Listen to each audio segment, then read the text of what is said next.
আমরা তো বিআইডিসি বীজ মনে করতাম যে খুব ভালো, এবং বিআইডিসি যে বীজগুলা করে এরা নিজস্ব কামার এবং নিজস্ব কৃষক দিয়া তদারকের ভিতরেই এই বীজগুলা করে।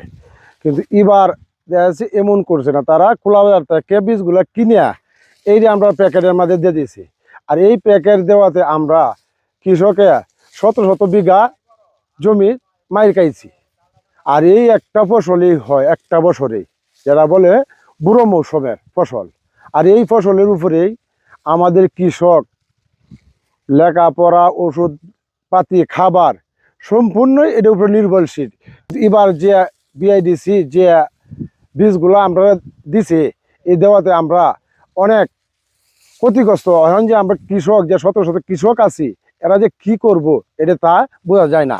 আর ধানগুলো এমনই, আমরা বীজ লইছি 88, কিন্তু 88 লওয়ার পরে ধান ভিজাইলাম, চারা করলাম, চারার সময় বোঝা গেল না, বুঝতাম তাহলে আজকে আমরা সেই সময় আমরা বাদ দিতাম। কিন্তু ধান বার হয়েছে 88, পরে আবার বার হয়েছে, এটা বিভিন্ন জাতের ধান, এটা আমরা ধানে বুঝতে পারি না, 89 বুঝিনি, 92 বুঝি না এটা যে কি ধান হয়েছে। কিন্তু এই ধরনের হয়ে আমরা তো যে কাটার মধ্যে একটা পাকবো আর একটা কাঁচা আর একটা বার হইব, এমন ধান আমরা এটা সুষ্ঠুভাবে লওয়া যাবে না।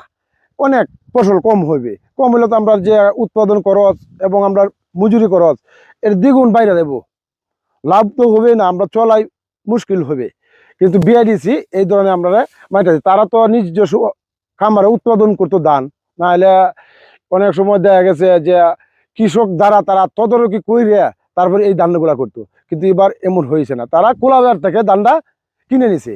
কিন্তু আমরা তো এই বিআইডিসির প্রতি অনেক আস্থা, যে আজ বিআইডিসির ধান নিলে এবং আমরা এটা ভালো ফসল পাইব, এবং এই কারণে আমরা অনেক সময় এই কোনো কোম্পানির ধান নিই না। কোম্পানি অনেক সময় আছে, তারা লাভের কারণে বালা বন্ধ সবই প্যাকেট করে বিক্রি করে লাভের জন্য। আর সরকার তো আমরা এমন ধরনের কোনো করার কথা না, কিন্তু একমাত্র করছে বিআইডিসি যে অফিসারগুলো আছে, কর্মকর্তা, তারা গাফলতির কারণে আমরা কৃষক আজকে মাইর। তারা যদি একটু তদারকি ভালো করে করতো, তাহলে আজকে আমরা এই মাইরটা খাইতাম না।